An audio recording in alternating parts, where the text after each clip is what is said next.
আসসালামু আলাইকুম গাইস। এখন ফরিদপুরে পেঁয়াজের কী অবস্থা সেটা আপনাদেরকে দেখাবো। তো ফরিদপুরে আসলে এই সময় অনেক ভালো, পেঁয়াজের ফলন অনেক ভালো। দেখেন, অনেক সুন্দর পেঁয়াজ হয়েছে। এই পেঁয়াজ, এই যে দেখতে পাচ্ছেন, এই যে আলহামদুলিল্লাহ, এবার পেঁয়াজ চাষি ভাইয়েরা খুব খুশি আছে, কারণ তাদের পেঁয়াজের কন্ডিশনটা এবার অনেক ভালো, অনেক ভালো ফলন হবে এবার ফরিদপুরে।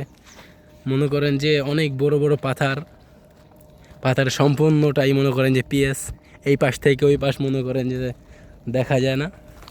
হাজার হাজার বিঘা সম্পত্তি আছে এখানে, সবই কিন্তু পেঁয়াজের ফসল। আমাদের এই অঞ্চলটাতে মনে করেন যে পেঁয়াজ চাষ অনেক বেশি হয়, তো সবাই পেঁয়াজ লাগায়।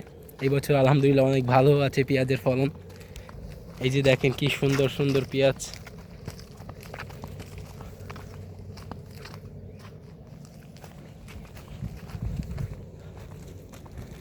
আলহামদুলিল্লাহ অনেক ভালো ফলন। তো সবাই ভালো থাকবেন। ফরিদপুরের পেঁয়াজের জন্য সবাই দোয়া করবেন যাতে অনেক ভালো ফসল হয়। আমাদের দেশের ফসল অনেক ভালো হলে আপনার সবারই ভালো, দেশের ভালো, জনগণের ভালো।